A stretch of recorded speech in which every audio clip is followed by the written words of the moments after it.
अस्सलाम वालेकुम dear students. जैसा कि आपको पता है कि एक रियल वर्ल्ड प्रॉब्लम को सॉल्व करने के लिए सबसे जो पहला स्टेप होता है वो होता है प्रॉब्लम सॉल्विंग।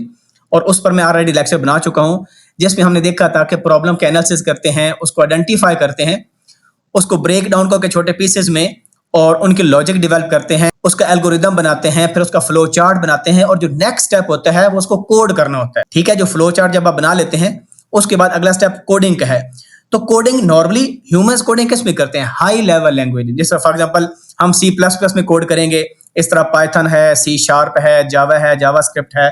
ठीक है, तो एक्चुअली कोडिंग हम लिखते हैं कंप्यूटर के अंदर, यानी कंप्यूटर में हमारे पास टेक्स्ट एडिटर हो सकता है, हमारे पास एक IDE होती है, इंटीग्रेटेड डेवलपमेंट इन्वायरमेंट, उसमें टेक्स्ट एडिटर भी होता है, उसमें डिबगर भी होता है, उसमें कंपाइलर भी होता है। तो क्योंकि कंप्यूटर अंडरस्टैंड करता है बाइनरी लैंग्वेज को, लिहाजा हमारा जो कोड होता है जो कि नॉर्मली इंग्लिश वर्ड्स के अंदर होता है, उसमें न्यूमेरिकल वैल्यूज भी होती हैं, वो कन्वर्ट होता है अल्टीमेटली बाइनरी के अंदर, यानी हमें इस तरह की कोई चीज मिलती है।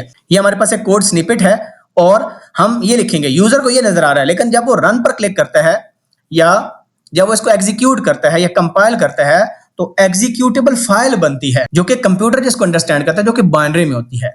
लिहाजा हमारा आज का गोल ये है कि हम इसको देखेंगे कि जब हम कोड लिख लेते हैं और उसको कंपाइल और रन करते हैं तो एक्चुअली कौन सी फाइलें पीछे बन रही होती है बैकएंड पर, उन तमाम स्टेप्स को अंडरस्टैंड करेंगे। और इसके अलावा पहले हम यूज करेंगे VS कोड, क्योंकि VS कोड ऑलरेडी एक एडवांस्ड, आपके पास एक टेक्स्ट एडिटर भी है लेकिन हम उसमें MainGW कंपाइलर ऑलरेडी इंस्टॉल कर चुके हैं।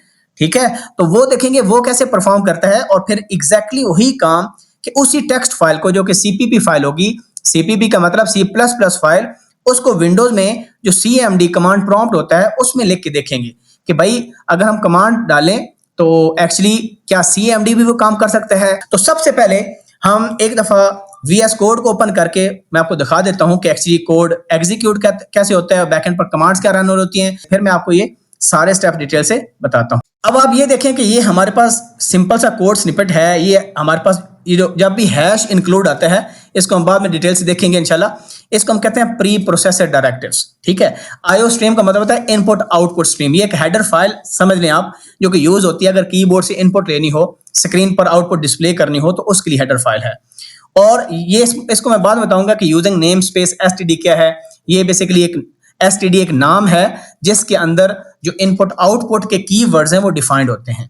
और सिंपल हमारे पास मैसेज है, वेलकम टू प्रोग्रामिंग फंडामेंटल्स।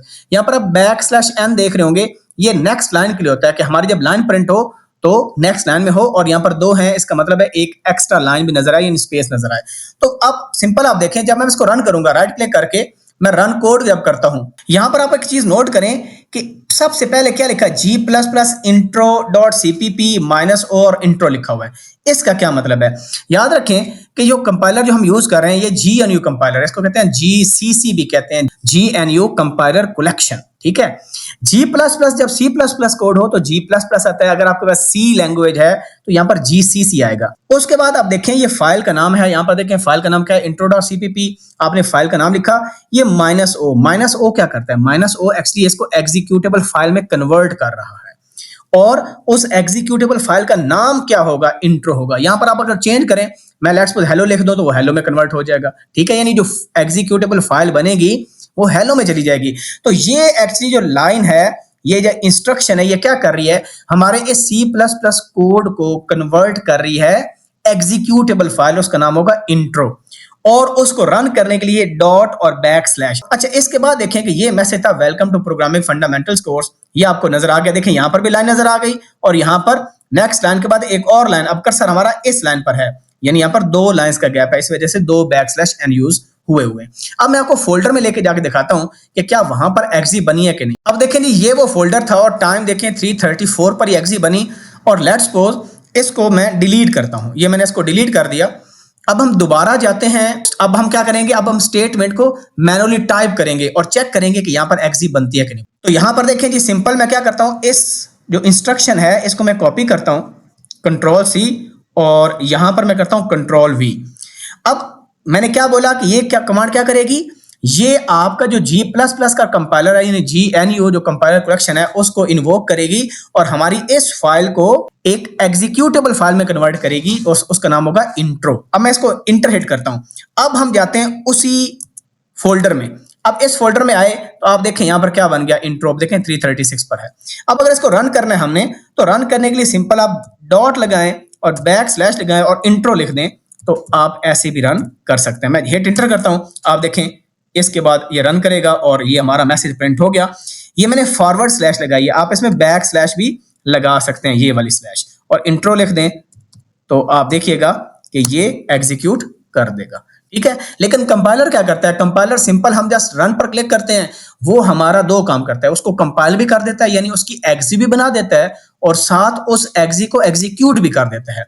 यही काम करने के लिए हम कमांड प्रॉम्प्ट का यूज भी कर सकते हैं, वो भी आपको दिखाता हूं, और उसके बाद फिर मैं आपको सारे स्टेप्स डिटेल से बताऊंगा कि एक्चुअली सिर्फ ये दो स्टेप ही नहीं होते कि आपकी एग्जी बनती है फिर उसको रन करते हैं, बल्कि इसमें असेंबलर भी होता है, इसमें लिंकर भी होता है और प्री प्रोसेसर भी एक स्टेप होता है। इसको हम डिटेल से भी देखते हैं। तो अब आपको इन स्टेप्स को एक्सप्लेन करने से पहले मैं आपको विंडोज में बताता हूं कि किस तरह कमांड प्रॉम्प्ट को यूज करके सेम काम कर सकते हैं। यानी अगर आपके पास टेक्स्ट फाइल है, यानी सीपीपी फाइल आपके पास है, आपके पास कोई आईडीई नहीं है, यानी इंटीग्रेटेड डेवलपमेंट एनवायरनमेंट, लाइक आपके पास विजुअल स्टूडियो जिस तरह है, या जिस तरह हम वीएस कोड यूज करके MinGW कंपाइलर यूज कर रहे हैं, या आप डेव C++ यूज कर रहे हो, या आप इक्लिप्स यूज कर रहे हो, या कोई भी कंपाइलर आप कोड ब्लॉक्स यूज कर रहे हो, कोई भी कंपाइलर आप यूज कर रहे हो, तो उसमें ये सारी चीजें होती है, डिबगर होता है, कंपाइलर होता है। लेकिन अगर आपके पास ये कोई इंफॉर्मेशन नहीं है, आपने एक टेक्स्ट फाइल में कोड लिखा हुआ है, अब आप उसको रन करना चाहते हो कमांड प्रॉम्प्ट में, लेकिन तो आपने एक चीज मेक श्योर करनी है कि उस C++ फाइल के अंदर कोई सिंटैक्स एरर नहीं होना चाहिए। अगर सिंटैक्स एरर हुआ तो फिर वो CMD पर नहीं रन कर सकती, ठीक है। अब हम वो करते हैं। अब आप देख रहे हैं कि डिस्क पीसी के अंदर डॉक्यूमेंट्स है और डॉक्यूमेंट्स में कोड का नाम का फोल्डर पड़ा है और उसमें इंट्रो फाइल पड़ी है। अगर मैं इस फाइल को डबल क्लिक करूं, यू विल सी ये वही फाइल है जो अभी हमने उधर लिखी है VS कोड में, उसको रन किया है, एग्जैक्टली सेम फाइल है और इसमें कुछ भी यहां पर मौजूद नहीं है।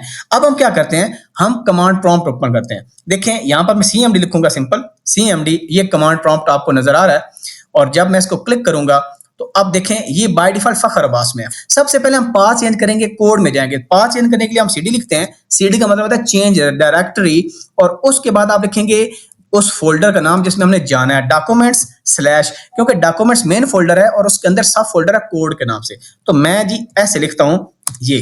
तो अब मेरा बाय डिफॉल्ट जो पाथ सेलेक्ट हो गया वो ये, मैंने पाथ को चेंज कर लिया।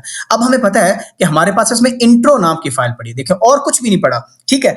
अब हम क्या करते हैं, हम दो काम करते हैं। पहला काम वही करते हैं जो पीछे हमने किया, हमने G++ लिखा, G++ लिखेंगे और उसके बाद क्या लिखेंगे, फाइल का नाम लिखेंगे। फाइल का नाम क्या था, intro.cpp और स्पेस -o लिखेंगे स्पेस के बाद, और फिर हम बनाएंगे एग्जी, जो एग्जी हमारे कंपाइलर ने बनाई थी VS कोड में, ठीक है। और यहां पर हम नाम लिख देते हैं, लेट्स सपोज मैं इंट्रो लिखता हूं, ठीक है। इंट्रो में लिखा और मैंने इसको इंटर हिट किया। अब आप यहां पर देखिए चेंजेस नजर आ गई, देखिए 55 KB की इंट्रो के नाम की फाइल बन गई। तो इसका मतलब क्या हुआ कि इसने एग्जीक्यूटेबल फाइल बना दी और इस फाइल में कोई एरर नहीं था, सिंटैक्स एरर। अब इसको रन कैसे करेंगे, सिंपल वही करें, डॉट स्लैश और इंट्रो लिख दें, या सिंपल आप इंट्रो भी लिखें तो ये एग्जीक्यूट करेगा। देखो मैंने ऐसे लिखा, अच्छा यहां पर उसने एरर दे दिया, उसने कहा कि आप ये नोटेशन यूज नहीं कर सकते, तो हम क्या कर सकते हैं, हम बैक स्लैश यूज करेंगे और फिर अगर हम कीवर्ड लिखें जो कि VS कोड जनरेट कर रहा था, तो फिर हमारा देखें चल रहा है। या दूसरा क्या तरीका है, सिंपल आप ये फाइल डाल दें, ठीक है, अब देखें बिल्कुल सही चल रहा है। तो बैक स्लैश करें और फाइल का नाम जो एग्जी का नाम है या एग्जी डायरेक्ट डाल दें तो फिर भी आपका चलेगा, और फॉरवर्ड स्लैश के साथ नहीं चल रहा था, लेकिन VS कोड के अंदर चल रहा था। तो ये दोनों में थोड़ा सा डिफरेंट था और ये बताना मैंने इंपॉर्टेंट समझे। अब मजे की बात ये है कि ये काम, इसका मतलब है कि आप IDE की बजाय अगर आपके कोड में कोई सिंटैक्स एरर नहीं है तो आप कहां पर कर सकते हो, आप विंडोज का CMD भी यूज कर सकते हैं। अब हम चलते हैं फर्दर स्टेप्स की तरफ, जिसमें हम असेंबली कोड भी जो है उसको भी जनरेट करेंगे और उसकी भी मैं आपको कमांड इंशाल्लाह बताता हूं। अब हम डिटेल से सारे स्टेप्स देखते हैं। अब देखें सबसे पहले हमारे पास सोर्स कोड है। जब आप C++ में आपने कोड लिखा था, जो कि आपके पास ये वाला कोड है, ये वाला कोड, इसको हम कहते हैं सोर्स कोड, ठीक है जी, ये आपका सोर्स कोड है।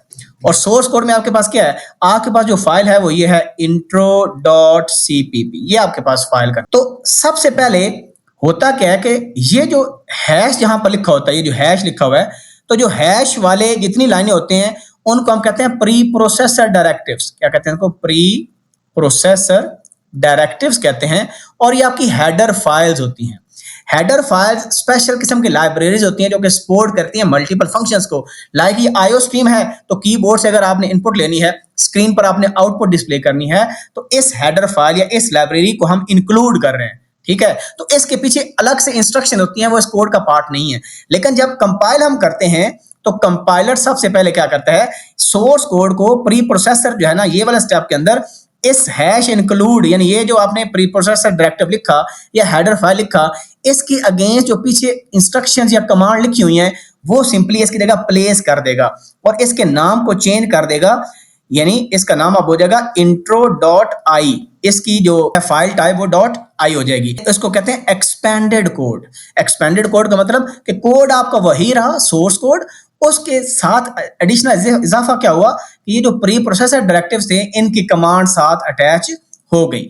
अब मेन काम है कंपाइलर का। कंपाइलर क्या करेगा, कंपाइलर ये कहता है कि ये वाली जो फाइल है .i वाली, ये इनपुट लेगा और असेंबली कोड आपको आउटपुट दे देगा। असेंबली कोड की जो एक्सटेंशन होती है वो .s है। यहां पर एक्सटेंशन क्या है .i, यहां पर एक्सटेंशन क्या है .cpp। अगर आप सी कोड यूज करें तो उसकी एक्सटेंशन सिंपल .c होती है। ठीक हो गया, तो असेंबली कोड हमें कंपाइलर ने दे दिया। कुछ कंपाइलर ऐसे होते हैं उसमें असेंबलर बिल्ट इन होता है, तो उसको अगर हम .cpp देते हैं, जैसे अभी हमने वो -o लिखा था तो उसने हमें एग्जीक्यूटेबल फाइल दे दी थी, यानी उसमें असेंबलर का काम भी हो रहा था और कंपाइलर का काम भी हो रहा था।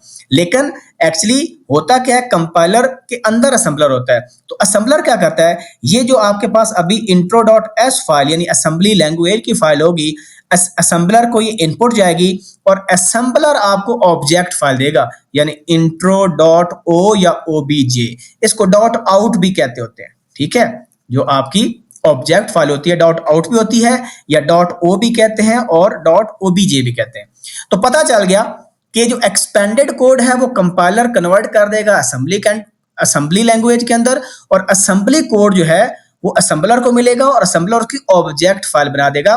फाइल नेम चेंज नहीं होगा, एक्सटेंशन चेंज होगी। उसके बाद क्या होगा, उसके बाद है लिंकर का काम। लिंकर क्या कहता है, हो सकता है आपके प्रोग्राम में 2, 3, 4 ऑब्जेक्ट फाइल हो, ठीक है, जिस पर आप काम कर रहे हो, तो लिंकर सारी ऑब्जेक्ट्स फाइल लेगा। नंबर 2, कुछ और लाइब्रेरीज ऐड करेगा। अब ये कौन सी लाइब्रेरीज हैं, याद रखें, जैसे हमने आईओ स्ट्रीम यूज की। आईओ स्ट्रीम में क्या होता है कि आप कीबोर्ड से इनपुट लेते हो और स्क्रीन पर आउटपुट क्या करते हो, शो करते हो। तो आपका हार्डवेयर यूज हो रहा है क्योंकि ये एक्सटर्नल डिवाइस है। ये भी क्या है, एक्सटर्नल डिवाइस है।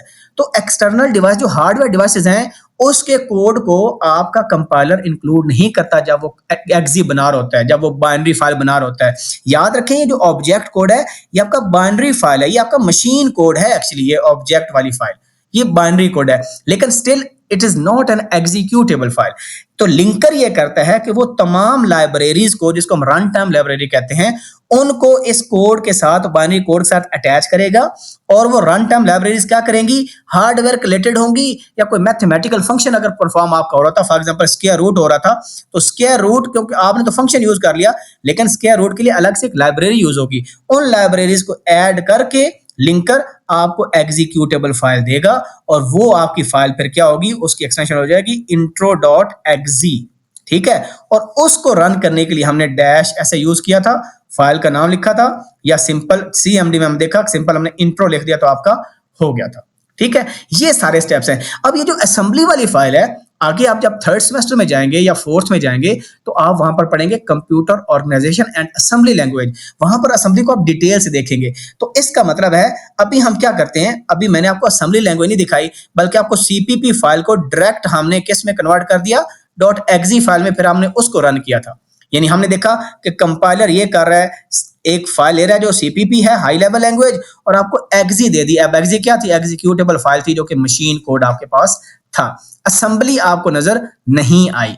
अब असेंबली कोड देखने के लिए हम दोबारा जाते हैं। अब ये देखें जी, ये हमारे पास वो VS कोड है, इसमें हम देखते हैं असेंबली फाइल कैसे क्रिएट करते हैं। ये देखें, यहां पर आपके पास इंट्रो है, कोई असेंबली फाइल आपके पास मौजूद नहीं है। अगर हम जाएं अपने प्रोग्राम के अंदर और सिंपल लिखें G++ लिखेंगे और फिर क्या लिखेंगे, -s लिखना है। ठीक है, क्योंकि जो असेंबली लैंग्वेज होती है उसकी जो कोड फाइल है उसको वो .s एक्सटेंशन है। स्पेस लिखेंगे और आगे फाइल का नाम क्या था, intro.cpp। अगर हम सिंपल ये लिखेंगे तो अब हम जाके देखते हैं अपनी उस फाइल के अंदर और आप देखेंगे, अब देखिए चेंज हो गया। अब देखिए इसकी आइकन भी चेंज है, ठीक है। ये आपके पास लिखा हुआ है टाइप सोर्स, क्या लिखा हुआ है, असेंबलर सोर्स, यानी असेंबली की आपके पास फाइल है। इसको अगर आप ओपन भी करें समहाउ, तो लेट्स सपोज मैं इसको ओपन कर लेता हूं, नोट पैड के अंदर ही ओपन कर लेते हैं, ठीक है।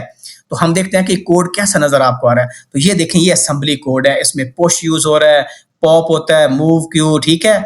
तो ये डिफरेंट चीजें हैं, कॉल है और ऐड है। तो इस वजह से उसने बताया कि intro.cpp को हम किस में कन्वर्ट कर रहे हैं, असेंबली लैंग्वेज के अंदर कर रहे हैं, ठीक है जी। तो ये आपके पास एक्स्ट्रा बेनिफिट आ गया कि आप और भी डिटेल चेक कर सकते हैं। यही काम हम अपने कमांड विंडो पर भी कर सकते हैं। ये कमांड थे ना हमारे पास, हम एग्जैक्टली वही लिखेंगे G++, और इससे पहले हम देख लेते हैं जो कोड वाली फाइल थी, इसमें देखिए असेंबली नहीं पड़ी, तो हमें असेंबली कोड चाहिए जी इसका। हम सिंपल क्या लिखेंगे, -S और लिख देंगे intro.cpp, ठीक है।